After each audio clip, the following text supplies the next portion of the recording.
Hello students, welcome back to our classes again. कैसे आप सब? आई होप आप लोग बिल्कुल ठीक हैं और आप अपना टाइम बिल्कुल टाइम से कर रहे हैं। स्टूडेंट्स, अगर मैं बात करूं आज हमारी एक्सरसाइज 7.2 की, तो हम क्वेश्चन नंबर 5 शुरू करने वाले हैं। क्वेश्चन नंबर 5 में अगर आप देखोगे तो आप एक बार ध्यान से इन दोनों डायग्राम्स को देखो। यहाँ पर आपको कहीं जगह पे साइड्स की अगर मैं बात करूं, यहाँ पे कई साइड्स पर आपको क्या मिल रहा है? सिंगल स्ट्रोक मिल रहे हैं, कहीं पर डबल स्ट्रोक मिल रहे हैं। किसी एंगल्स पर सिंगल लाइन है तो किसी एंगल पर डबल लाइन है और किसी एंगल पर ट्रिपल लाइंस है।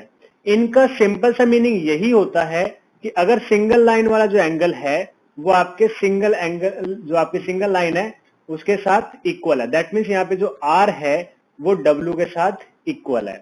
इसी तरीके से जो आपका ट्रिपल वाला है यानी कि टी, वो किसके साथ इक्वल हो जाएगा? एन के साथ। ठीक है। और जो ये ए डबल एंगल वाला है, जो आपकी डबल लाइंस लगी हुई है, वो किसके साथ इक्वल हो जाएगा? ओ के साथ। ठीक है। आपको भी यहाँ पे क्या कहा गया है? यहाँ पे इन्होंने कहा है the two triangles are congruent. वो कहता है कि ये ट्रायंगल पहले से ही कॉन्ग्रुएंट हैं। ठीक है। और कोरस्पॉन्डिंग पार्ट्स जो है वो मार्क कर दिए गए हैं। कोरस्पॉन्डिंग पार्ट यानी कि आर ए टी जो इनके वर्टेक्स हैं सबके सब क्या कर दिए गए हैं? मार्क कर दिए गए। बस आपको क्या करना है? पहचानना है। अब अगर आप लिखना चाहते हो दोनों ट्रायंगल्स का नाम की triangle R A T is congruent to triangle, जो नेक्स्ट हमारा ट्रायंगल बनेगा उसमें आपको बताना है कि कौन सा ट्रायंगल यहाँ पर लिखा जाएगा। अब लिखने को तो आप एन ओ डब्ल्यू या डब्ल्यू ओ एन या एन डब्ल्यू ओ कुछ भी नाम लिख सकते हो, लेकिन मैंने आपको पहले भी वीडियोस में बताया कि जो नेम होता है ट्रायंगल्स का वो एज कंपेयर टू उनके कोरस्पॉन्डिंग पार्ट्स आता है कि कौन सा कोरस्पॉन्डिंग पार्ट पहले आएगा कौन सा बाद में आएगा। यानी कि अगर मैं यहाँ पे सिंपली एन ओ डब्ल्यू लिख देता हूं तो वो गलत हो सकता है। मुझे क्या करना पड़ेगा? मुझे इसे पहले ढूंढना पड़ेगा। पहले मुझे कोरस्पॉन्डिंग वर्टेक्स ढूंढने पड़ेंगे, उसी के बाद मैं क्या कर सकता हूं? अपना काम आगे की तरफ कर सकता हूं। तो पहले मैं यहाँ पे लिखूंगा कोरस्पॉन्डिंग पार्ट्स। जब हम सॉल्यूशन स्टार्ट करते हैं तो हम क्या लिखेंगे? Corresponding parts. ठीक है। कोरस्पॉन्डिंग पार्ट्स इन बोथ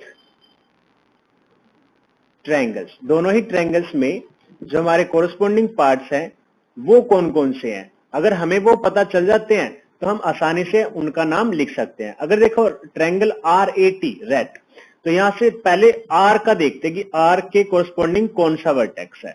ठीक है। अब ध्यान से देखो आर कहां पर है? ये रहा हमारा आर। आर के ऊपर सिंगल लाइन वाला एंगल है, तो जहां पर भी सिंगल लाइन वाला एंगल होगा वो इसका कोरस्पॉन्डेंस हो जाएगा। यानी कि आर के कोरस्पॉन्डेंस कौन है? डब्ल्यू, क्योंकि डब्ल्यू पर भी क्या है? सिंगल लाइन वाला एंगल बना हुआ है। उसके बाद ए की बात करेंगे तो यहाँ पे ए के कोरस्पॉन्ड्स कौन सा वर्टेक्स बन रहा है वो देखने वाली बात है।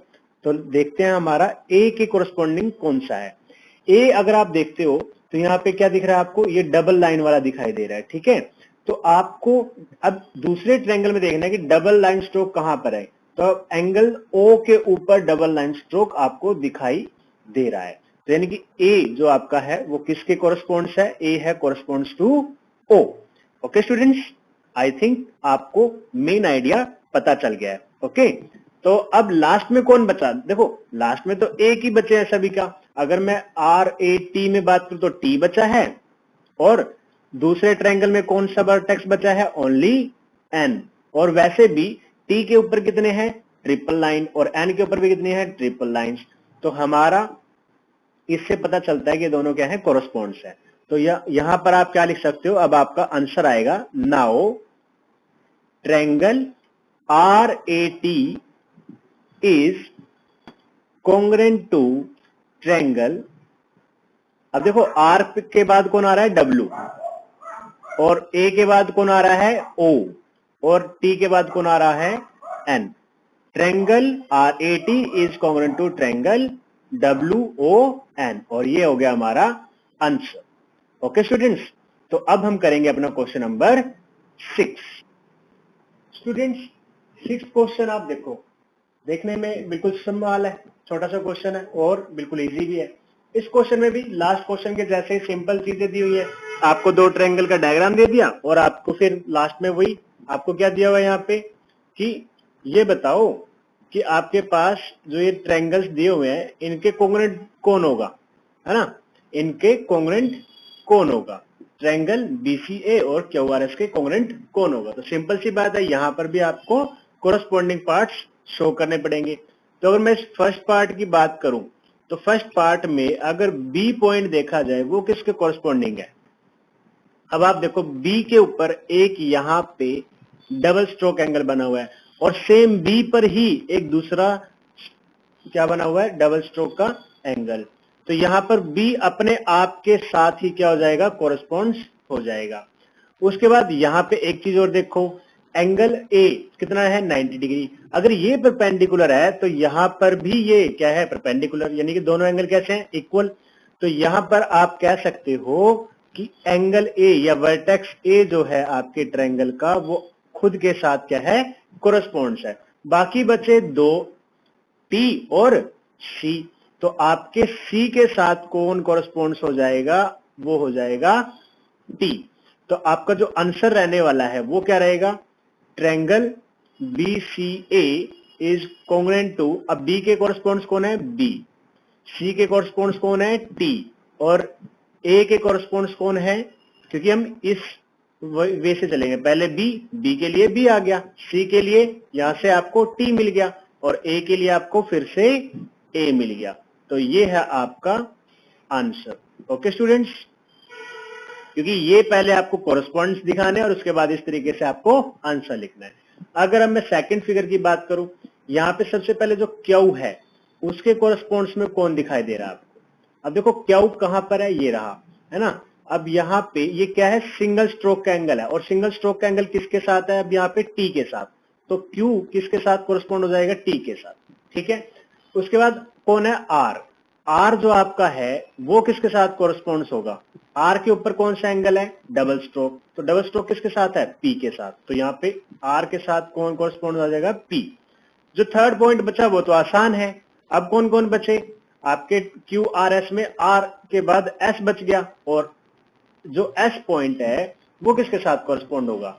अब देखो हमारे दूसरे ट्रायंगल में इस तरीके से ये बनेंगे, ठीक है। थर्ड एंगल यहाँ से कोरस्पॉन्ड हो जाएगा, मैंने यहाँ पे 3 लाइंस खुद से ड्रॉ कर दी। तो एस किसके साथ कोरस्पॉन्ड हो गया, क्यू के साथ।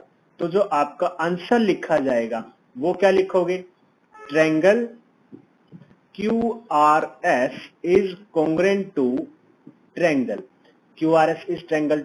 देखो क्यू के बाद टी, आर के बाद पी और एस के बाद क्यू, तो आंसर क्या आ जाएगा, T P Q, triangle T P and Q, and this is your answer.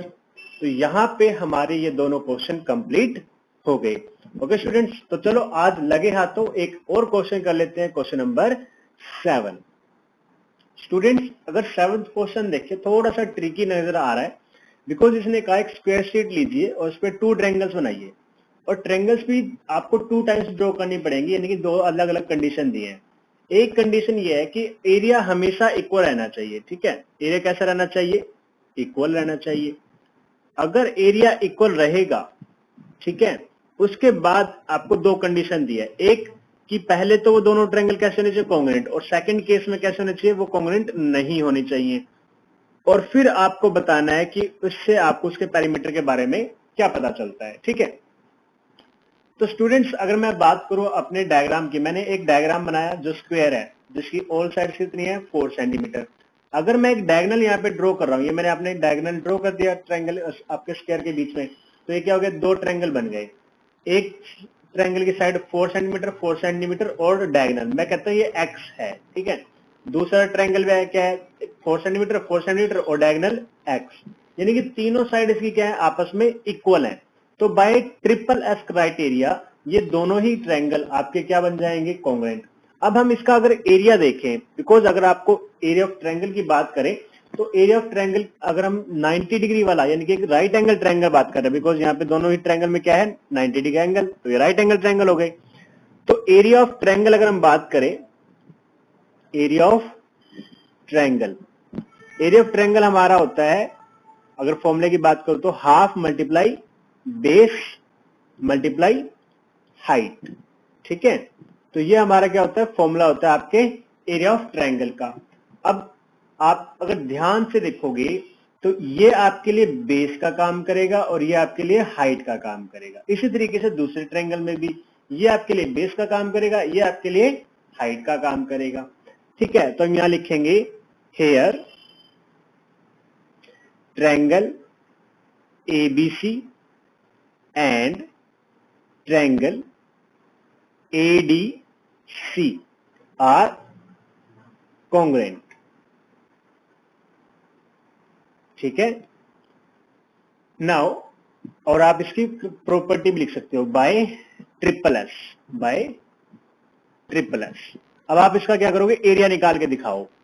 Area of triangle ABC, ABC का एरिया क्या आएगा, half into base into height. अब बेस और हाइट तो मैंने आपको बता दिया, तो कितना है 4 मल्टीप्लाई 4, 2 से 4 कैंसिल हो जाएगा 2 पे, आंसर कितना आ गया 8 सेंटीमीटर स्क्वायर। ठीक है, अगर आप सॉल्यूशन की बात करूं, अब आप क्या करोगे, एरिया ऑफ ट्रायंगल ADC, ठीक है, ADC की बात करते हैं, उसमें भी सेम रहेगा, half multiply by 4 and multiply by 4, 2 से 2 पे कैंसिल हो गया, आंसर कितना आ गया 8 centimetre square.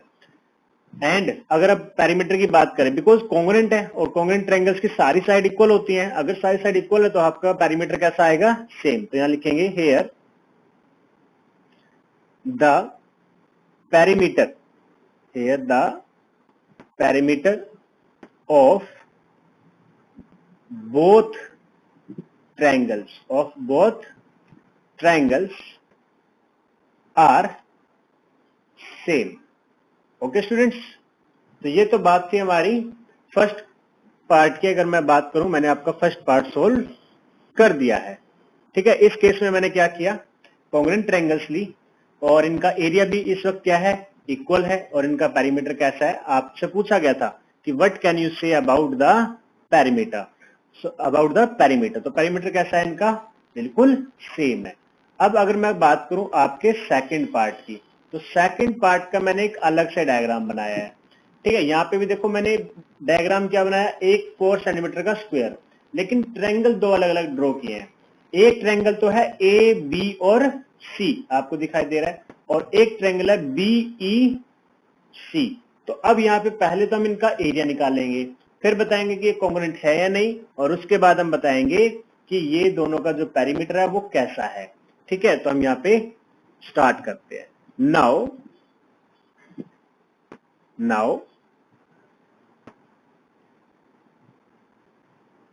Area of triangle, area of triangle ABC same रहेगा, half multiply base into height. अब बेस कितना है यहाँ पे, अगर आप ध्यान से देखोगे तो 4, और हाइट कितनी है 4, क्योंकि एक राइट एंगल ट्रायंगल में तो यही फॉर्मूला रहेगा, और आपके पास 4 मल्टीप्लाई 4 आ गया। ठीक है, अब हाफ से कैंसिल कर दो, हाफ से कैंसिल करने के बाद कितना आ गया 8 सेंटीमीटर स्क्वायर। अब एक चीज बताता हूं, मान लीजिए आपके पास एक कोई ट्रायंगल है, ठीक है, अब ये तो परपेंडिकुलर नहीं है, तो इसमें हाइट कैसे पता चलेगी, आप अपोजिट वर्टेक्स से एक परपेंडिकुलर ड्रॉ करो इस तरीके से। अब ये आपके हाइट का काम करेगा, और जो ये आपकी साइड दिखाई दे रही है ये बेस का काम करेगी। वही काम मैंने आपके इस डायग्राम में भी किया है। इस डायग्राम में क्या है, यहाँ पे BC आपके बेस का काम करेगा, और E, अगर मैं इसका नाम दे दूं EG आपके किसका काम करेगा, हाइट का काम करेगा, बिकॉज मैंने क्या किया है, एक परपेंडिकुलर ड्रॉ कर दिया। अब स्क्वायर के अंदर जितने मर्जी परपेंडिकुलर ड्रॉ करो, सबकी जो लेंथ होगी वो सब क्या रहेगी, उसके साइड के इक्वल रहेगी। फॉर एग्जांपल ये 4 है, तो ये हाइट भी क्या रहेगी 4। ठीक है, ये थी बात हमारे पास। अब हम क्या करेंगे, इसका एरिया निकाल लेंगे आपके ट्रायंगल का। Area of triangle, area of triangle BEC, इसका फॉर्मूला भी वही रहेगा, half multiply base multiply height. Okay students, क्योंकि फॉर्मूला तो हमें अभी तक सिर्फ यही फॉर्मूला मालूम है, हम अगर अपने ट्रायंगल का एरिया निकालना चाहते हैं तो। अब हाफ और बेस कितना है 4 सेंटीमीटर, हाइट कितनी है 4 सेंटीमीटर, कैंसिल करने के बाद आंसर कितना आ गया 8 सेंटीमीटर स्क्वायर। ओके, यहां तक क्लियर है। अब दोनों का एरिया तो क्या है, इक्वल, लेकिन यहां पे अगर आप देखो, ये देखो ए बी और बीई, क्या आपको लगता है ये दोनों साइड इक्वल है? नहीं, तो ये हमारी ट्रायंगल्स कॉन्ग्रुएंट नहीं है। तो हम यहां लिखेंगे here triangle A B C and triangle B E C are not congruent. Okay, students, and their perimeter is not same. और ये हो गया हमारा आंसर फिनिश। तो स्टूडेंट्स, हमारा 3 क्वेश्चन आज हमने कर लिए हैं, बाकी क्वेश्चन करेंगे हम नेक्स्ट वीडियो में। तो आज के लिए thank you, have a good day.